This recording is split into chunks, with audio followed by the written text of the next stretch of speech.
And with 3 months to go in the general election, you look around in some neighborhoods and there are lawn signs everywhere. We go out to Long Island. It became an issue, township disputes with locals.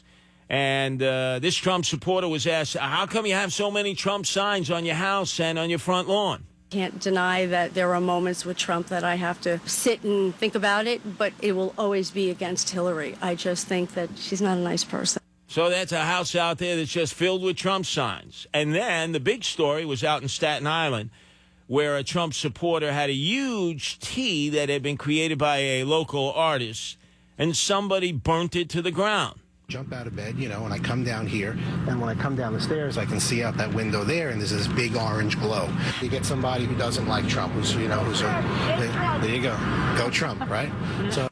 And then you go to the over 565 municipalities in New Jersey, and their lawn signs galore, all different rules and regulations. And to try to assess this, because it has created at times lawn sign wars, is Steve Adubato. Oh, you've heard him here before with us on the drive home at 5, but you also see him as the primetime broadcaster on the PBS flagship WNET and NJTV broadcast. Steve, you've been in enough campaigns yourself, in fact, one that you personally won to get into the New Jersey State Assembly. How important are those lawn signs for those seeking elective office? Well, first of all, it's always a pleasure to talk to you, Curtis. That was back in the day when I won my seat in the legislature in the mid-'80s. And I got to tell you something. The United States Supreme Court decided just last year that no municipality has a right to tell people that they can take those lawn signs down. And I'm telling people right now, put your Trump sign up. Put your Hillary sign up. Put your Green Party sign up. Make that municipality challenge you. Let them fine you and then go to court, because let me tell you, you have the United States Constitution.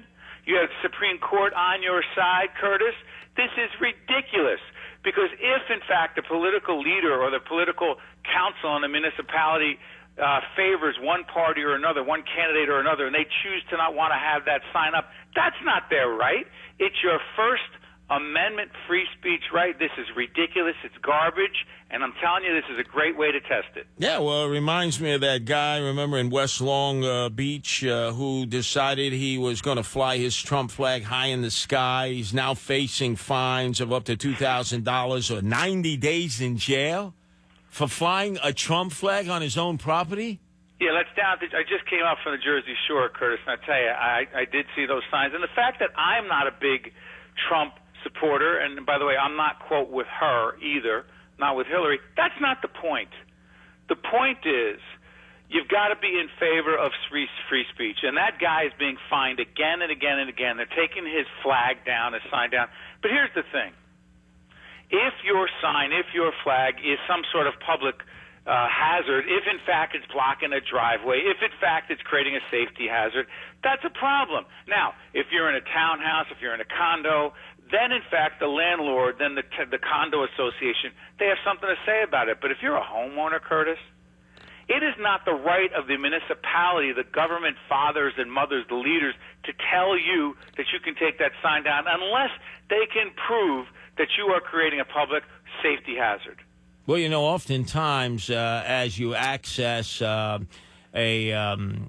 major artery, you'll see all kinds of lawn signs that are put out in the public area of competing people who are running for judgeships, or right. they're running in order to seek an assembly seat or a local municipal seat, or any number of different political positions that aren't at the same level as running for the presidency.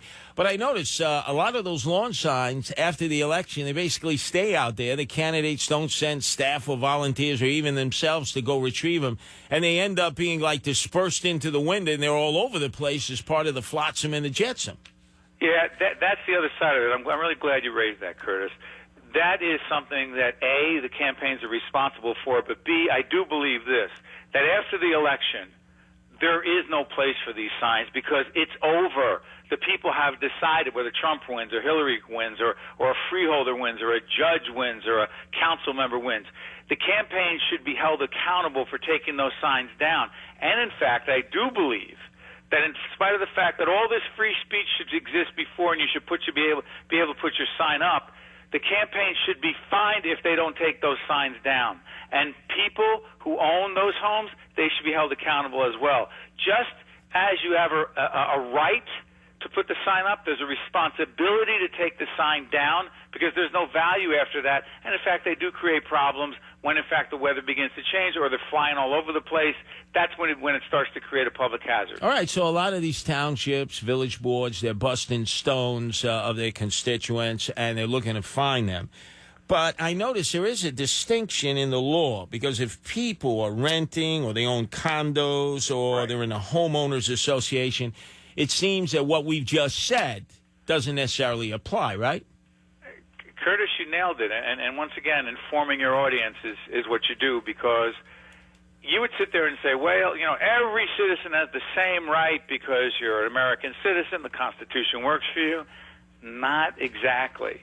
Because homeowners do appear to have, unless a condo owner or unless an apartment owner tests this case, Curtis, it looks like homeowners appear to have certain rights that condo association members or renters don't have. Because here's the deal.